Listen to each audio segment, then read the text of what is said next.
Chapter 4. Underway. Leaving Fury was easier than Will had expected, largely thanks to an indignant hacker named Ben R.E. You know, you're pretty damn handy to have around, Benny. Will snickers. Maybe you can stay if you're always this useful. Benny turns and scowls at him from one of the stations on the small bridge.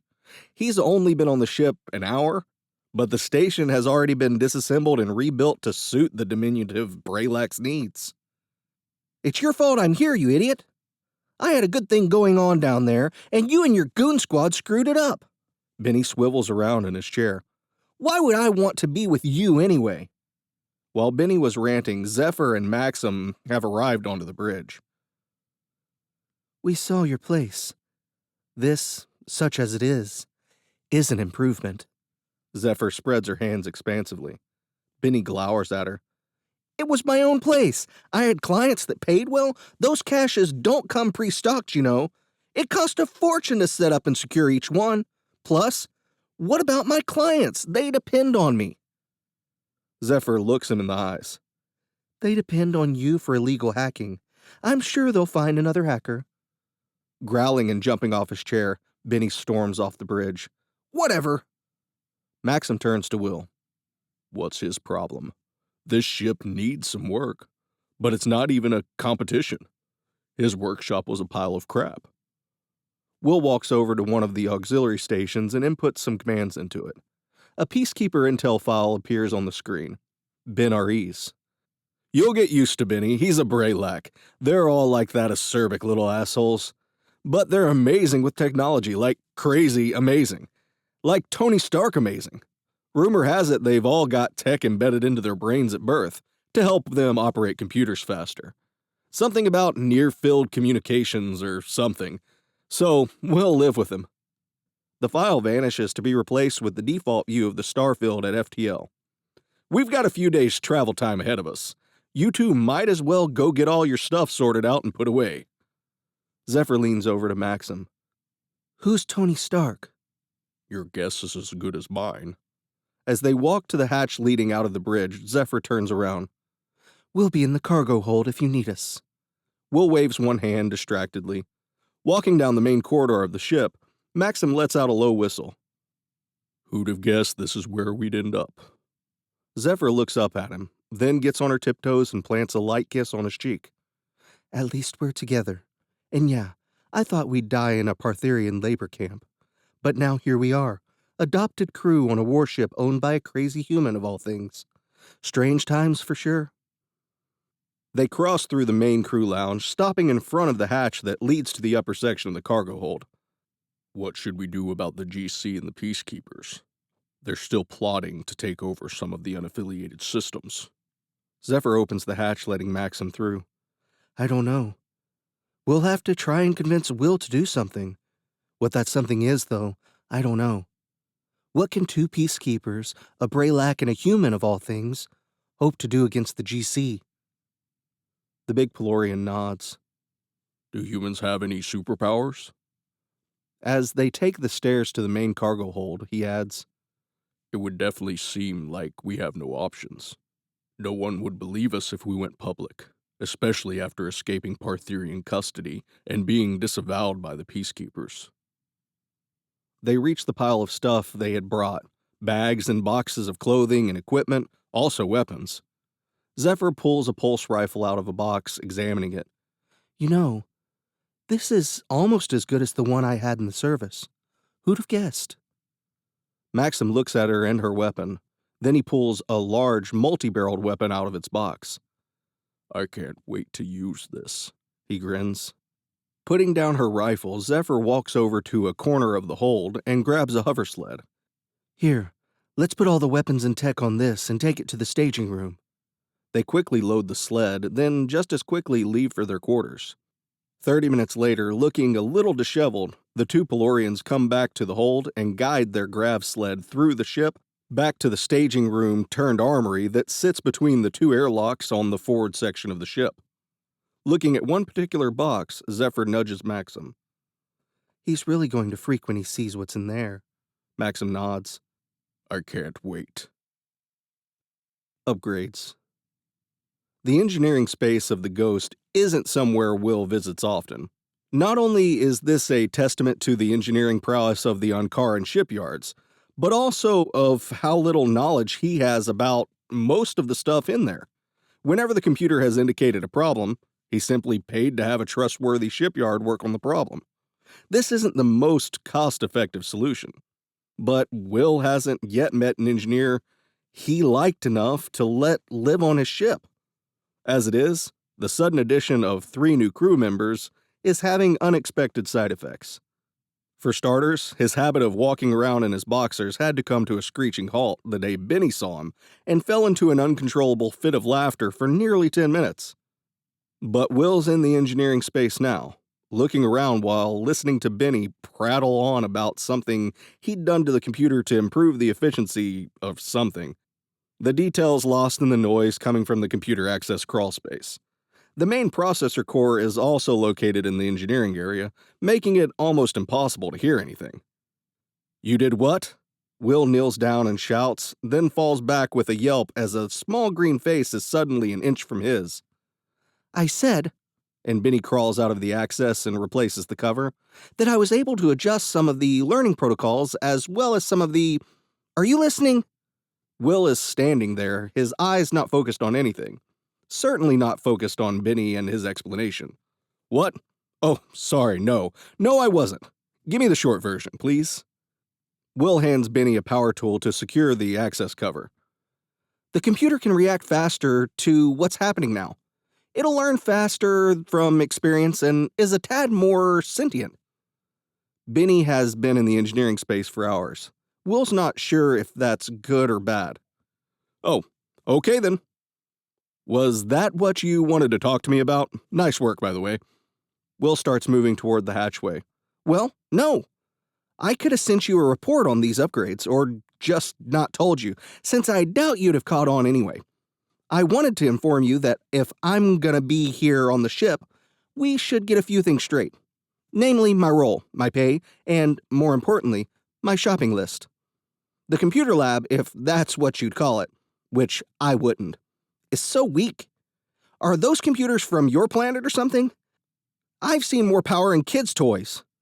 Benny begins to tidy up some of the tools that Will has never seen but clearly belong here since Benny puts them away in a drawer. The engineering space isn't huge, or at least the part of it that's supposed to be occupied by people.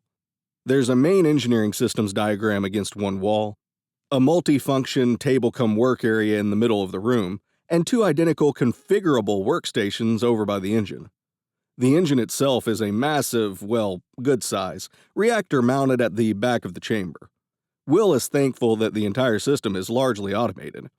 When he took control of the ship, he'd have been screwed if he had to know how the engine worked. Since then, he's picked up the fundamental theories, but that's about it. Having Benny around might be more of a blessing than not, assuming Will doesn't end up spacing him in frustration. Like I said after we broke orbit, you're welcome to hang out here.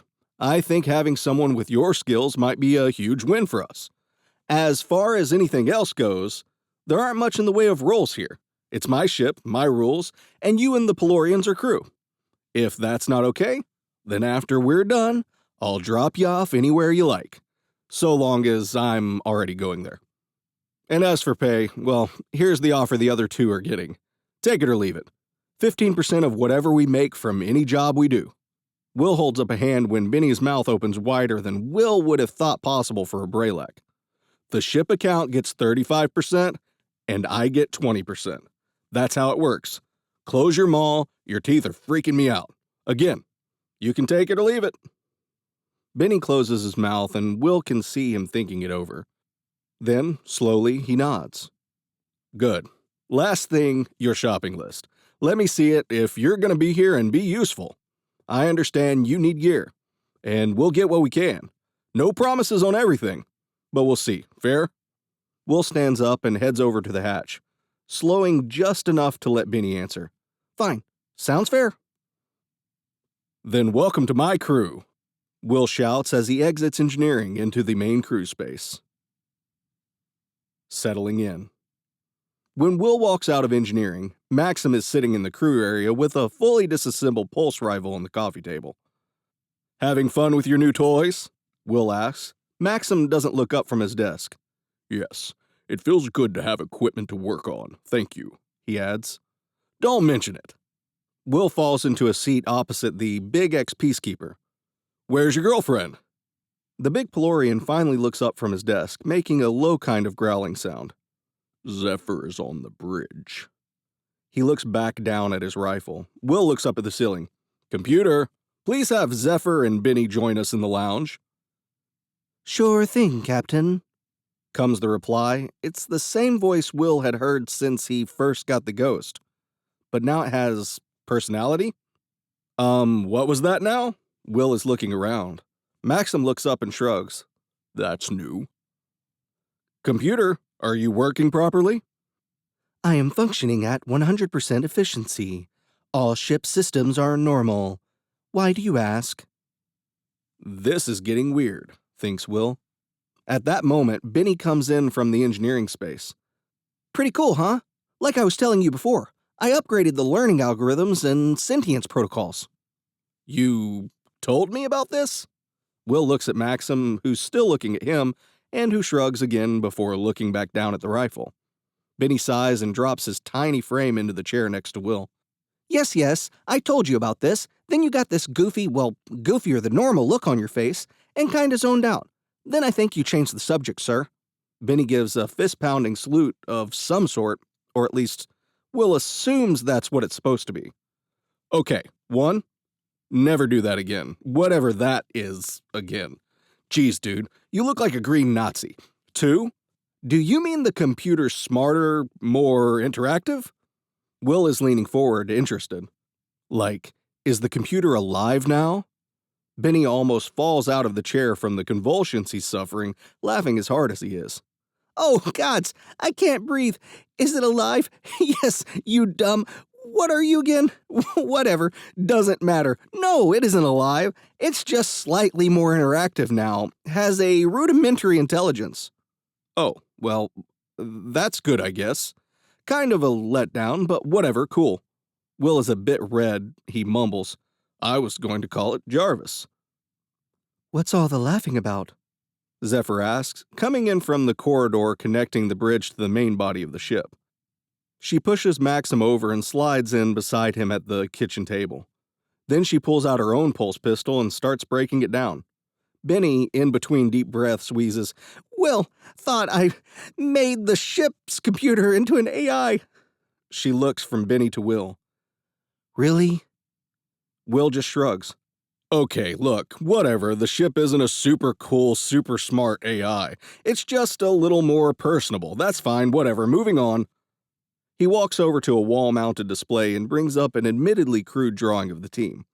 He hits a button and it comes to life. He starts narrating. This is us. I've told Benny this, but wanted you two to hear it too. On the screen, the animated crew goes through some kind of heist, robbing oddly drawn aliens with tails and long teeth, then dancing around with bags in each hand. What the hell is that? What's in the bags? Maxim is leaning forward over the table, watching the movie. Is that supposed to be me? Will pushes another button. Now the animated crew is walking up the cargo ramp, depositing their bags in the hold next to a little piggy bank, the counter going up in increments with each bag dropped. I'm so lost, Benny says, looking from the display to Will, then the ex-peacekeepers. Are we feeding the big pig monster the money we just stole? Zephyr looks at the Braylac hacker. Money? Is that what's in those bags? What's that symbol mean? That's money? What's the pink thing? Will shuts off the display, letting out an exasperated sigh. Fine. I'll explain it the old-fashioned way. The past. The Galactic Commonwealth has been around for a few hundred years. Someone likely knows exactly how long, but the galaxy is comprised of two groups, those employed by the Galactic Commonwealth and those who do their best to never think of the GC and do everything they can to avoid it.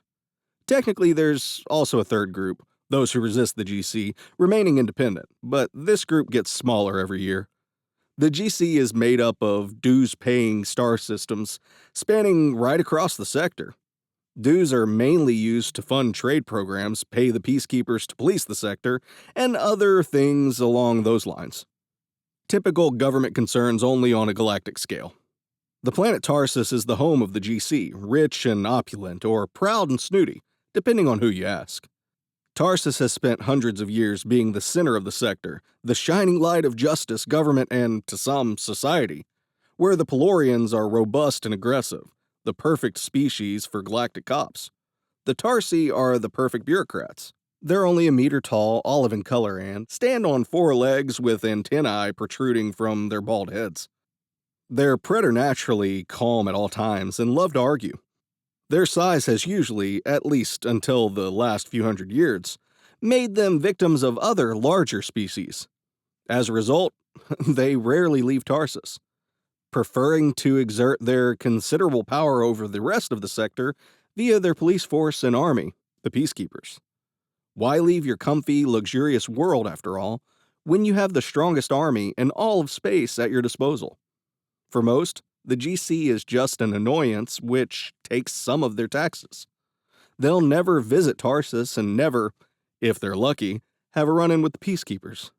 They'll live and die on their worlds or on their ships, no more than a blip to the GC. The GC is just a part of life.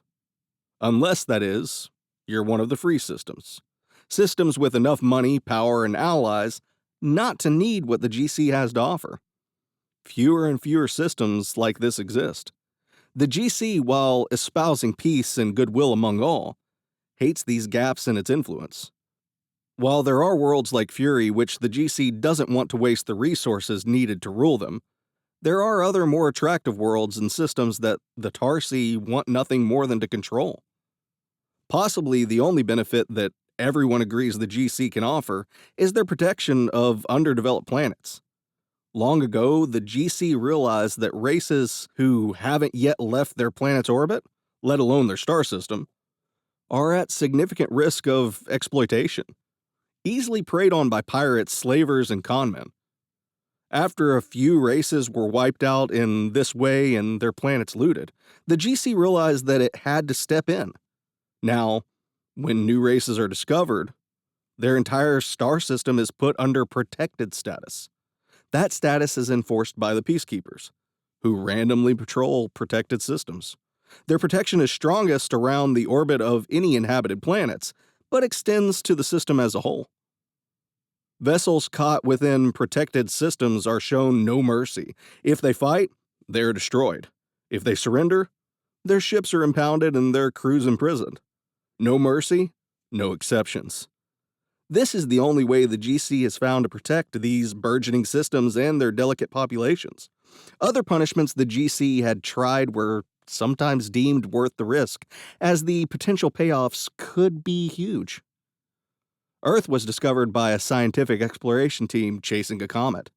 They picked up radio transmissions and followed them to the source.